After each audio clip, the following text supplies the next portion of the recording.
Assalamu alaikum. My name is Amna Babar and welcome to the case discussion series of vascular sonography. तो हमारा पहला case है regarding vascular sonography.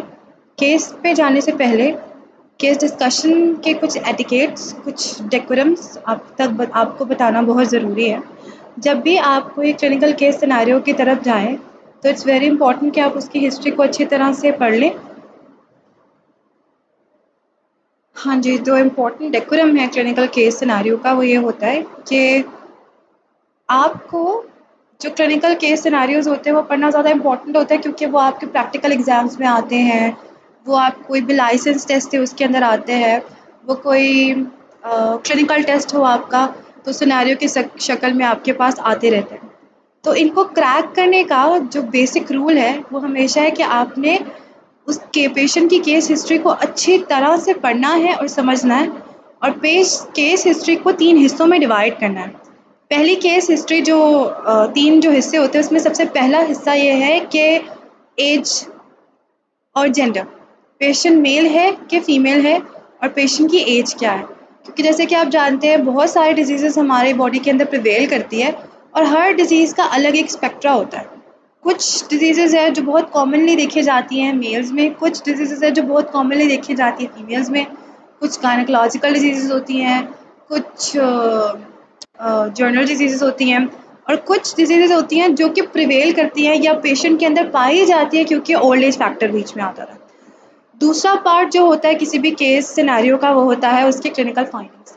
Clinical findings आपको आधा diagnosis दे देती है जो कि एज अ वेस्कुलर सोनोग्राफर या एज एन अल्ट्रासाउंड टेक्नोलॉजिस्ट और टेक्नीशियन आपके लिए बहुत ज़रूरी होता है कि आप अपने पेशेंट को जब लाइव अपने सेटअप में मिलें या आपके पास कोई पेशेंट किसी प्रोटोकॉल के लिए आया, आपके लिए बहुत ज़्यादा इंपॉर्टेंट है कि आप पेशेंट से बेसिक क्वालिटी ऑफ लाइफ के क्वेश्चन पूछें, जैसे कि उसकी उम्र, उसकी उसकी दर्द, उसको किस तरह का दर्द पेश आ रहा है और क्या वो महसूस करता है, भूख लगती है कि नहीं है, वज़न कम हुआ है कि नहीं है। इस तरह के सवालात आप उससे आपके जब प्रैक्टिकल लाइफ में ऐसे कोई केस आए तो भी करें। ठीक है, आधा डायग्नोसिस आपको पेशेंट की क्लिनिकल फाइंडिंग्स दे देती हैं जो वो आपके साथ शेयर करेगा जब आप उससे सवाल सही तरह के करेंगे कि आप किस दर्द की वजह से यहाँ पर आए हैं। आपके पास प्रोटोकॉल लिखा आ जाता है कि फॉर एग्जांपल अगर पेशेंट आपके पास पैरों की दर्द की वजह से आया है तो आपको समझ आ जाए कि ये मेरे पास लोअर लिम्ब के प्रोटोकॉल के लिए आया है तो मुझे ऐसे सवाल पूछने चाहिए लोअर लिम्ब के अकॉर्डिंग कि आपको दर्द होती है, किस तरह की दर्द होती है, चलने से बढ़ती है कि रुकने के बाद ठीक हो जाती है जब आप आराम करते हैं। जब आराम करते हैं तो दर्द ज़्यादा शुरू हो जाती है, दिन में होती है कि रात में होती है और कोई ख़ास काम या कोई ख़ास मूवमेंट करने के दौरान तो आपको ये दर्द नहीं आता। इस तरह के सवाल करना पेशेंट के लिए बहुत ज़रूरी है क्योंकि आधा डायग्नोसिस उसके अंदर ही होता है। फिर तीसरा पार्ट जो किसी भी क्लिनिकल सिनेरियो का होता है वो है क्लिनिकल हिस्ट्री के बाद है डायग्नोस्टिक हिस्ट्री। ठीक है, तीसरा फैक्टर जो है वो आपको खुद ही जब आप स्कैन परफॉर्म करेंगे प्रैक्टिकल सेटअप में, तो जब आप स्कैन परफॉर्म करना स्टार्ट करेंगे तो आपको मिल जाएगा। और क्लिनिकल सिनेरियो सेटिंग में जो क्वेश्चन की तरह आपके पास एक केस हिस्ट्री आती है तो उसके अंदर उस इमेजेस को पढ़ना कि कौन सा ट्रांसवर्स इमेज थी अल्ट्रासाउंड पे कि लॉन्गिट्यूडनल इमेज थी और कंप्रेशन, अगर कोई स्पेसिफिक प्रोटोकॉल हो रहा है, फॉर एग्जांपल जो केस हम यहाँ पढ़ने वाले हैं उसमें प्रोटोकॉल जो हो रहा है वो लोअर लिम्ब का वेस्कुलर अल्ट्रासोनोग्राफी का प्रोटोकॉल यूज़ हो रहा है। तो फिर आपको चेक करना है कि अगर ये लोअर लिम्ब का प्रोटोकॉल है और पेशेंट इस तरह की पेन के साथ आया जो कि लोअर लिम्ब एसोसिएटेड है तो उसका अल्ट्रासाउंड परफॉर्म करते हुए आप कौन कौन से मैन्यूवर को परफॉर्म करेंगे। फॉर एग्जाम्पल अब इस केस की तरफ आते हैं। A 62-year-old man with lung cancer in the hospital for treatment presents with swollen leg without pain. A lower extremity venous ultrasound was performed. The transverse images of upper thigh, the level of proximal femoral and deep femoral veins without and with compressions were obtained. पहले अब इस case को जब हम segments में divide करते हैं तो पहली आपको चीज़ जो नज़र आ रही है इसमें कि एक 62 साल का बूढ़ा आदमी है जिसको पहले से ही लंग कैंसर डायग्नोस्ड है और वो पेशेंट जो है हॉस्पिटल में उस लंग कैंसर की ट्रीटमेंट के लिए हॉस्पिटल में एडमिटेड भी है। लेकिन अब वो आपके पास आया है एक नए पेन के साथ कि उसकी टांग फूल रही है और दूसरा स्वॉलन नज़र आ रही है पर पेशेंट को कोई पेन नहीं हो रही, ठीक है। एक इम्पॉर्टेंट चीज़ आपको ये पता चल गई। अब क्या है, जब कोई पेशेंट आपके पास ऐसी प्रिवेलिंग हिस्ट्री के साथ आता है जिसमें कैंसर, सिरोसिस या ऐसी कोई कंडीशन होती है, इस तरह की कंडीशन के अंदर आपका जो वेनस सिस्टम है वो वाइडली जो है ना इफ़ेक्ट होता है।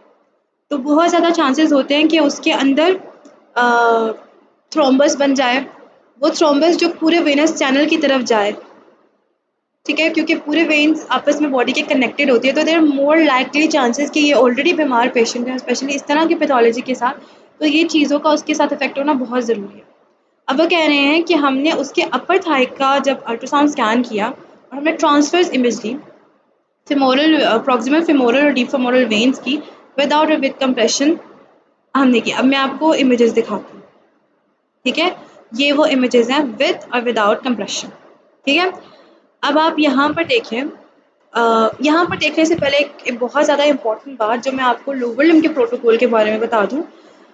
जब भी आपके पास पेशेंट आए स्वॉलन लेग के साथ, स्वॉलन लेग विथ पेन के साथ, रेडनेस इन लेग के साथ, या डायलेटेड वेन के साथ, वेरिकोज वेन के साथ, या लेग पेन के साथ, या क्लॉडिकेशन के साथ, इस तरह की फाइंडिंग के साथ जब आपके पास कोई पेशेंट आए ना, तो सबसे इम्पॉर्टेंट जो आप अपना प्रोटोकॉल स्टार्ट करने के वक्त करते हैं, वैसे तो लोअर लिम्ब के प्रोटोकॉल के अंदर grey scale plus colour Doppler plus power Doppler plus spectral Doppler तमाम मूड इस्तेमाल किए जाते हैं, पर इस मूड के अंदर जाना स्टेप बाय स्टेप जाता है।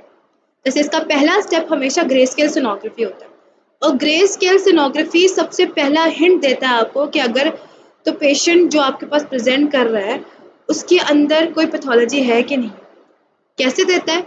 ग्रे स्केल के ऊपर सबसे जो स्टैंडर्ड प्रोटोकॉल है जो आप फॉलो करते हो टू चेक फॉर थ्रोम्बस, वो है कंप्रेशन सोनोग्राफी।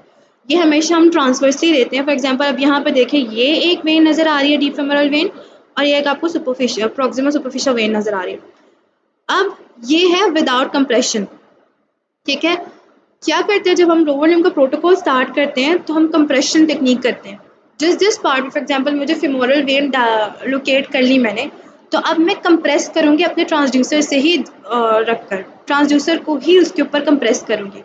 जैसे कि आपको पता होना चाहिए कि वेन्स जो होती हैं वो कंप्रेसिबल होती हैं, आर्टरीज नहीं। एक तो ये पार्ट हो जाता है कि वो उसे डिस्टिंग्विश कर देता है कि आर्टरी देख रहे हैं कि आप वेन देख रहे हैं, क्योंकि वेन्स जो है वो कोलैप्स कर जाएंगी लेकिन आर्टरी कोलैप्स नहीं करेगी। और जस्ट इन केस, अब इस केस सिनेरियो के अंदर हमने देखा कि पहली इमेज में हमने कंप्रेस नहीं किया, आपको ऐसे वेन्स नज़र आ रही हैं। दूसरी इमेज में देखिए, अब ये इमेज आपके पास तब आ रही है जब हमने कंप्रेशन कर दिया।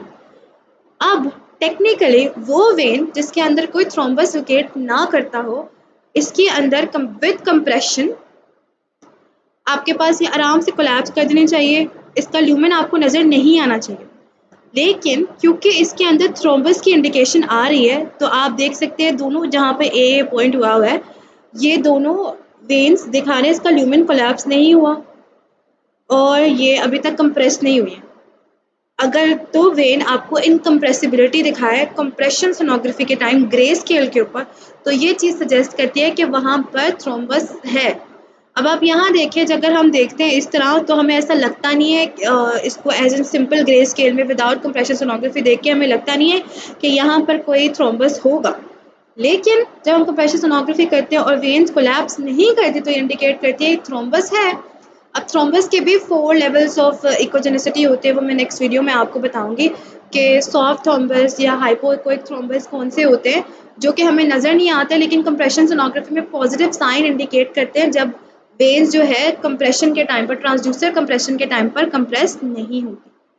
तो ये केस के अंदर आपको बताने का तरीका यही था कि अगर तो आपके पास ऐसा कोई केस आ जाए, चाहे वो एग्ज़ाम में आए, लाइसेंस टेस्ट में आए, या फिर प्रैक्टिकल लाइफ में आए, और आपने ऐसी वेन्स डिटेक्ट कर ली जो कि सुपरफिशियल फेमोरल वेन हो जाए, पोप्लीटियल हो जाए, कोई भी वेन हो जाए जो कंप्रेस नहीं करे अल्ट्रासाउंड कंप्रेशन देने के, ट्रांसड्यूसर कंप्रेशन देने के बावजूद, तो ये चीज़ ग्रे स्केल इंडिकेशन होती है कि यहाँ पर कोई थ्रोम्बस लोकेटेड है।